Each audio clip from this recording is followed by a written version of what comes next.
Começa agora pela Rádio Rio de Janeiro, Momentos com Joana de Ângeles.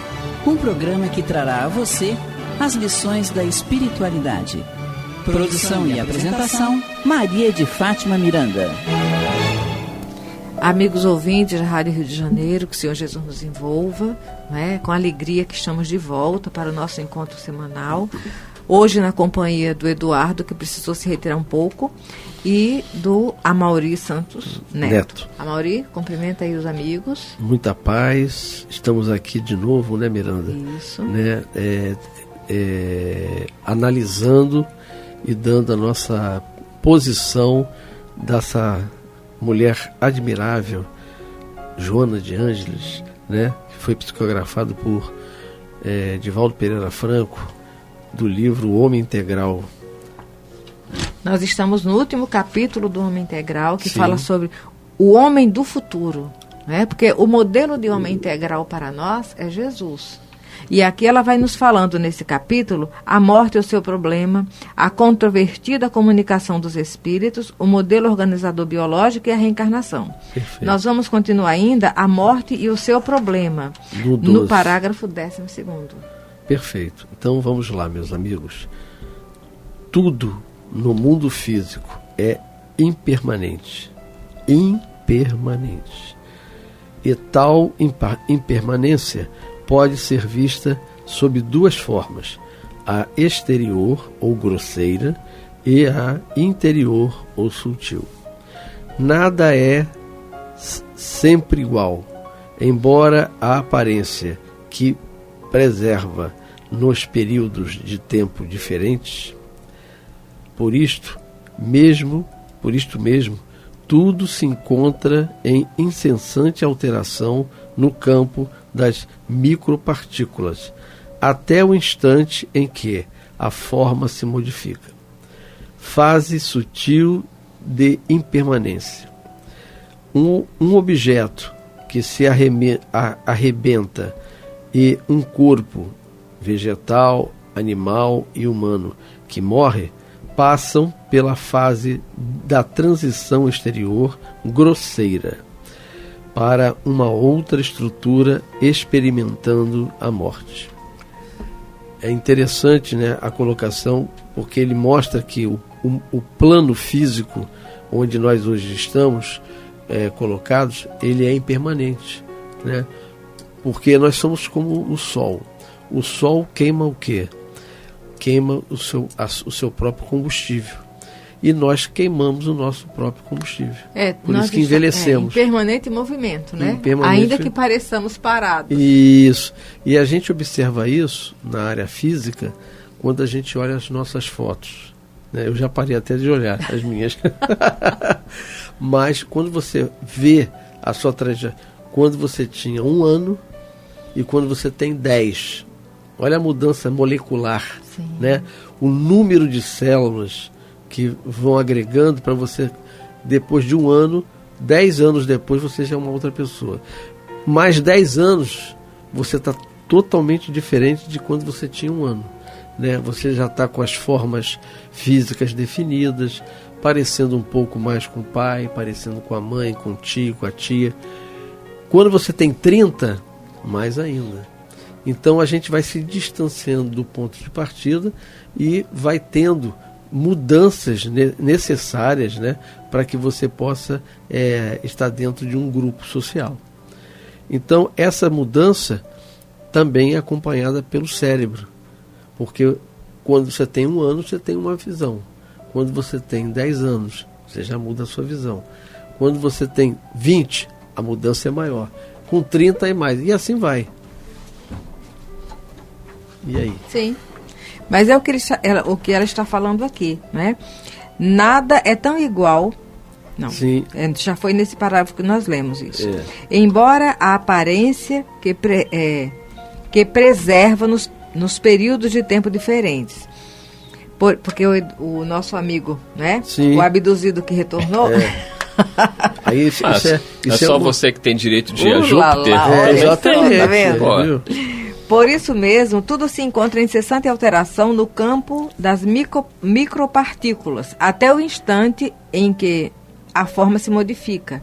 Fase sutil de impermanência. Ela diz, um objeto que se arrebenta e um corpo, vegetal, animal, humano, que morre, passam pela mesma fase de transição exterior grosseira para uma outra estrutura, experimentando a morte. Quer dizer, é a transformação. Certo. Lembra Lavoisier, em a natureza nada se perde, nada se cria, tudo se transforma. E é verdade, né? Porque nós somos compostos de quê?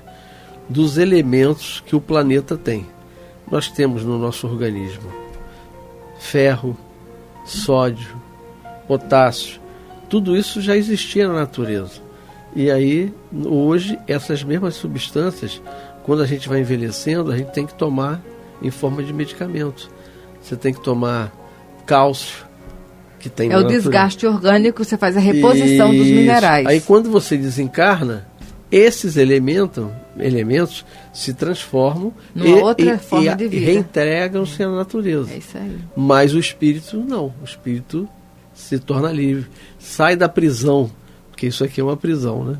Então é interessante porque, olha, nós que somos seres ainda num nível de imperfeição tão evidente. Quando nós temos um domínio mental sobre o nosso corpo através de uma disciplina educada, não é aquela coisa que não é aquela disciplina que violenta, mas aquela disciplina que você sabe dos limites, respeita e trabalha. Quando acontece a morte biológica, o nosso corpo físico ele vai desagregar-se da outra forma de vida em a natureza. Aí eu estava refletindo, tivemos há pouco tempo a Páscoa, estávamos conversando sobre o corpo de Jesus. Eu falei, gente, olha só, um espírito que teve força mental para, junto com seus amigos do nível dele, deslocarem da nebulosa solar uma bola de fogo e dar origem à vida, vocês acham que essa mente não tem energia o suficiente para desagregar todo esse complexo celular e cada um dessas situações voltar para a sua origem e ele transcender, procurando o corpo de Jesus onde? Uma criatura que formou a Terra com a sua força mental, essa mesma força mental gerou a desagregação celular. Sim. Por isso que o corpo dele não foi encontrado. Perfeito, perfeito. Continuando, a morte, todavia, não elimina o contínuo da consciência após a disjunção cadavérica. Então, ele está dizendo aqui que mesmo você desaparecendo na área molecular, né? Mesmo as suas células terem desagregado, você continua com a consciência, que a gente chama de espírito, né? Antes de haver no corpo é a alma, mas é a mesma coisa. E aí ele diz assim: se desde cedo cria-se o hábito da meditação a respeito da consciência sobrevivente, independente do corpo, a morte perde o seu efeito tabu de aniquiladora, odienta, destruidora do ideal do ser na vida. Até porque nós morremos todas as noites. Com certeza. As pessoas às vezes têm dificuldade de entender isso. A morte é muito semelhante ao adormecer. Sim. Quando nós adormecemos, é como se nós estivéssemos mortos. Nós estamos treinando a morte. Só que, ao amanhecer, nós retornamos ao corpo. Não houve desligamento, né? Não houve desligamento. Assumimos o estado de vigília e tocamos a nossa vida. Mas a morte, ela é exatamente isso. Morrer em si não dói. Quando eu brinco que eu tenho medo de ficar no hospital, sendo furado toda hora, tomando um monte de injeção. Tem medo de sofrer. Exatamente, é diferente. A morte em si, ela não causa temor, porque a morte, na verdade, é uma libertação. Todas as pessoas que relatam o chamado fenômeno de quase-morte, né, a experiência de quase-morte, elas... vejo vários relatos, já vi vários relatos de pessoas não espíritas. Sim. Pessoas, às vezes, que são até ateístas, mas que elas falam que para elas aquilo é algo do cérebro, né? Uma alucinação, mas é algo tão prazeroso, elas dizem. A sensação de estar liberto do corpo, a sensação de estar envolvido por energias amorosas, poderosas, que leva ao ponto de pessoas que têm família, filhos, esquecerem. Isso. Porque é uma sensação tão maravilhosa de estar no plano espiritual, junto a esses espíritos amigos que a pessoa não quer voltar. Ela não quer voltar. E já vi relatos muito engraçados do espírito falar assim, mas meu filho, você tem que voltar. Sim. Seus filhos ainda precisam de você. Mas mãe, eu queria ficar, mas tu vai voltar. Ainda não é o momento. E foi engraçado esse senhor falando, porque disse que a mãe dele era uma italiana muito brava, muito severa, e ela deu-lhe uma bronca nele e falou, mas tu vai voltar mesmo, porque não tá na hora. Agiu como mãe, né? Agiu como mãe. E quando ela falou assim, ele já acordou no corpo. Então, e se perguntar, Eduardo, você tem medo da morte? Eu não tenho medo da morte, eu tenho medo do sofrimento, né? Então, de ficar no hospital. Você falou a palavra. Porque eu sou medroso, entendeu? Emmanuel diz que a morte não dói, mas o que antecede a morte, exatamente, que você acabou muito bem falando, é o que faz com que você sofra, né? É o estágio que antecede a morte. Se eu vejo um ente querido meu no hospital sofrendo, né, aquela situação toda que a gente sabe que é muito delicada, isso também te abala, né? Me angustia. Mas se o médico chegar para mim e falar assim, olha, desencarnou, eu vou sentir. Mas eu também vou sentir um certo alívio, porque acabou aquele sofrimento. Perfeito. E eu sei que a pessoa vai continuar bem, vai continuar viva. Aí vem o outro problema que a gente conversou nos programas anteriores, que é o apego. O apego é algo muito delicado. Eu tenho um filho. Se meu filho desencarnar, eu vou sofrer. É natural. Se eu não sofrer é porque eu sou psicopata. Eu vou sentir falta. Você tem filho também, amor. Claro. Então, assim, como que seu filho vai morrer e tu vai ficar sorrindo, indo pra praia como se nada tivesse acontecido? Não é assim. Não é assim. Mas, se a gente tem essa compreensão que Joana fala, por maior que seja a dor, a nossa compreensão nos ajuda a entender que o nosso filho está bem, está vivo, está ao nosso lado. Tem uma companheira que trabalha comigo, psicóloga também. A filha dela já se comunicou algumas vezes com ela, através de 2 médiuns, e comprovou, inclusive ela está para voltar aqui na rádio, vai voltar brevemente, a gente vai fazer um programa para ela contar novamente essa experiência. Ela teve recentemente com esses médios, a menina novamente falou com ela, e falou com a avó, falou coisas que só a avó sabia, uma coisa muito comprovada. E a menina sempre deixou claro para a mãe, olha, estou ao seu lado, a menina acompanha o que acontece com a família, tem um carinho enorme, é um espírito de uma condição um pouco melhor. Amadurecido. Né? Apesar de ter desencarnado jovem, né, com em torno de 10 anos, é um espírito muito amadurecido. E ainda dói, quando a mãe me fala, a mãe chora. Sim, porque como é que não? A saudade, né? Por mais que ela tenha o esposo que era ateu, quando viu as mensagens, falou, não tem como, isso aqui é minha filha. Exatamente. Não tem como negar. Ele tomou todos os cuidados para que a esposa não fosse enganada, ludibriada por algum médium enganador, que quisesse dinheiro, que pegasse as informações com antecedência para produzir uma mensagem. Não, ele tomou todos os cuidados e a menina foi cirúrgica. Inclusive, eu vi a assinatura da mensagem idêntica da assinatura dela em vida, numa redação que a mãe me mostrou. Então, assim, não há o que contestar, mas mesmo, aí você vê, mesmo a mãe recebendo algumas mensagens da filha, sabendo que a filha está bem, quando ela pensa que a filha não está ao lado dela, ela chora. É difícil, gente. A ausência física faz muita diferença, de acordo com como foi a relação. Sim. Essa coisa do... Porque, você não perdeu o seu ente querido, não. Mas você perdeu a convivência, você perdeu o contato físico, que aquilo de alguma forma te acalmava. Sim, né? claro. E nisso, a afetividade se constrói. Sem a relação física, não há construção afetiva, porque é o cotidiano, a convivência, que vai fazendo essa conquista. Vocês estavam falando, estava me lembrando de um caso do Chico. Havia uma pessoa muito chegada a ele, que desencarna, e o Divaldo vai ao enterro com o Chico, né? Lá na região onde ele mora. E aí ele olha para o Divaldo, para o Chico, e vê o Chico chorando muito. E aí o Divaldo chega para ele e fala assim, mas Chico, você sabe que ela não morreu. Por que você está assim, está chorando tanto? Aí ele fala exatamente o que você está dizendo. Ele fala assim, meu filho, é a falta do abraço, entendeu? Do abraço, do cheiro, é isso que nos movimenta, né? Cada ser humano tem um cheiro, né? E Deus permite assim, ainda para mais que a gente filhos. vá se conectando uns com os outros e construindo afetividade. Exatamente. Então, é não mais poder abraçar, né? Mas está ali. Sabe que está ali. E as provas são cabais, né? Onde a prova não adianta. O Chico, que nem precisa falar, a maior antena parabólica para mim que já existiu na Terra. E quando você tem essa certeza, você sofre, você chora como essa senhora que perdeu a menina de 10 anos, mas você também fica, vamos dizer assim, está me faltando o termo, você fica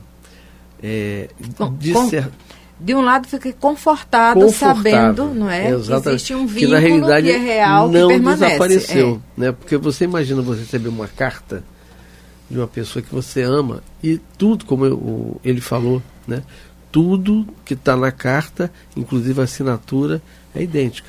É uma compreensão da vida, porque imagina, você tem uma amiga que está lá em Kiev nessa hora, sim, enfrentando essa tormenta dessa guerra lá na Ucrânia, não é? Sim. Você fica angustiado porque sabe que não está sendo fácil, mas você fica feliz e quando tem contato porque sabe que ainda está lá. Sim. Você não está vendo, não está abraçando. Sim. Então, o desencarne é aquela invisibilidade, não é ausência. Sim. O corpo físico não está ali, mas o ser espiritual permanece, acompanhando, torcendo por você e até amadurecendo com suas experiências. Eu tive a oportunidade, eu gostava muito do Richard Simonetti. E o Richard Simonetti, tem um livro dele que é Quem Tem Medo da Morte, né? E ele usa o Evangelho direto. E aí ele deu uma imagem que quando eu estou servindo no enterro, dependendo das pessoas que não acreditam, ou, né, que eu tenho vários amigos ateus, como o Eduardo também tem, você também tem, a pessoa estava tão nervosa, tão desesperada, mas era uma jovem, era uma adolescente. Aí eu falei, minha filha, senta aqui, vamos conversar. Imagina que você levou a sua irmã, né, ia fazer uma viagem e vai pegar um navio.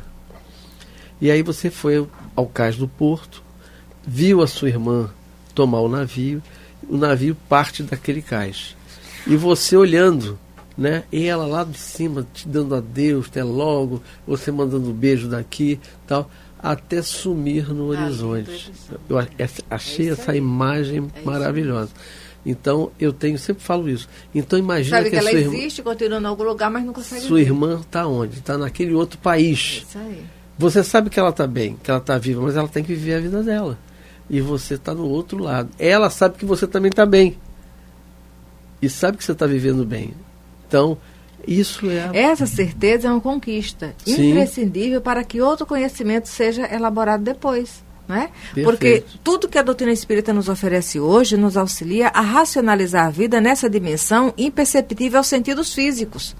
Porque nós não vamos evoluir ad eterno ligado ao corpo físico. Sim. Daqui a pouco nós seremos convidados a uma outra realidade transcendente a tudo que nós conhecemos como matéria. Né? Que nos escapa os sentidos e não temos como elaborar pensamentos nesse ângulo porque não é nossa realidade, desconhecemos. Mas se nós não nos educarmos para conviver com tudo isso, fazendo a peneira e apurando esse afeto e nos elevando, nós vamos retardar esse amadurecimento espiritual que vai nos garantir experiências que hoje não fazemos ideia do que nos aguarda. Perfeito.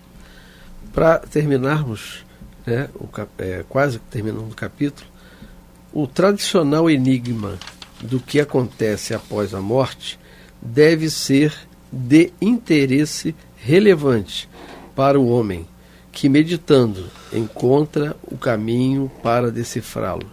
Deixar-se arrastar pelo pavor ou não lhe dar qualquer importância constituem comportamentos alienantes. Eu gosto muito de ir ao cemitério. E a Joana, ela diz que é muito importante que a gente acompanhe sepultamentos. Isso. Porque ela diz que nós precisamos parar com esta conduta de não querer meditar sobre a finitude da existência física. Então, quando eu vou a um cemitério, eu fico observando aquelas lápides com aqueles nomes. Uma vez eu vi até escrito lá Maria de Fátima Miranda. Achei que ela tinha partido. E não avisou ninguém, né? Mas tava do meu lado, como ela estava junto, aí eu vi que ela estava encarnada. Mas tem uma Maria de Fátima lá. Mas você fica observando aquelas lápis, aquelas fotos, aqueles dizeres, né? Aqui viveu, aqui jaz, a fulana. Aí eu fico assim, gente, como tudo é passageiro, como essas pessoas outro dia estavam aqui, andando, pegando ônibus, trabalhando, e agora estão ali com seus corpos sepultados e seus espíritos continuam sua caminhada colhendo aquilo que plantaram. Sim. Né? Quem planta coisas boas, efetivamente vai colher coisas boas. Né? O meu irmão ele sempre fala que ele tenta sempre lembrar de que as atitudes dele podem ter consequências. Então, o medo dele faz ele se segurar. Falei assim, que bom, que pelo menos hoje, ainda pelo medo, você se contém e não faz algumas coisas. Um dia você vai aprender a ter fé e a amar. Sim. E aí você vai viver em paz. Mas a gente precisa meditar sobre a morte. Mas é responsabilidade. A Joana nos pede, e eu sei que as pessoas têm o hábito de bater na madeira, né, quando fala em morte, mas a Joana nos conclama, o Espírito Joana de Anjos nos conclama a meditarmos sobre a finitude da existência física, não somente nossa, como daqueles a quem amamos, porque se nós pararmos para pensar nisso, nós iremos valorizar mais a vida, iremos valorizar a saúde, né? Muita gente aí com saúde, saudável, reclamando da vida. Isso. Nunca tá bom, nada tudo certo. Tá ruim. Tá sol, tá calor. O pessimismo toma conta das pessoas. E também para o fato de, se nós meditarmos em torno da nossa finitude e da finitude das pessoas física, né, no caso, né, finitude da existência física. Daqueles a quem amamos, você vai olhar para sua esposa de uma forma diferente. Você vai olhar com mais tolerância para sua mãe, para o seu pai, para o seu irmão, para as pessoas com quem você convive, porque você vai pensar, bem, pode ser o último dia. Isso, estava pensando nisso agora. A gente nunca sabe quando pode ser o último dia da existência física, seja nossa ou de um ente querido. E aí eu vejo muitas vezes as pessoas falando, eu queria tanto ter dito para ele que eu o amava, por que não disse? Poxa, a gente brigava por tanta besteira, por que não perdoa e não compreende agora? E por isso que Joana nos pede para meditarmos sobre a finitude da existência física. É verdade. E Allan Kardec, né, Eduardo, sempre falou uma frase dizendo, viva cada dia como se fosse o último dia da sua existência. E o viva bem, para que você, na realidade, nós termos a nossa consciência em paz. Porque ser socorrido, nós vamos ser socorridos. Todos nós. Estaremos amparados por amigos espirituais, amigos que foram antes de nós, no seu tempo, né? E eles estarão lá. Eu conheço tantos casos, até mesmo dentro da minha família, né? De estar aquele monte de gente, né? Que um indivíduo desencarna e o médium vidente vendo aquele monte de espíritos em volta daquele que acabou de partir, né, para recebê-lo no plano espiritual. Né? Então é tão gratificante saber que a gente não está só. Tem uma família nos aguardando. Sim, né? A gente sai de um plano e vai para o outro. E muitos daqueles que nós amamos já estão nos antecederam. Então eles vêm nos receber com amor, né? Com ódio também. A obra do André Luiz, através do Chico, nos auxilia a racionalizar, não é? Como pode ser essa relação pós-túmulo. É verdade. É isso? Chegamos ao final, Mauri. Chegamos ao final. Seu Eduardo. Muita paz a todos. Muita paz a todos. Que Jesus nos conduza. A Rádio Rio de Janeiro apresentou Momentos com Joana de Ângeles. Um encontro com as lições da espiritualidade. Produção e apresentação, Maria de Fátima Miranda.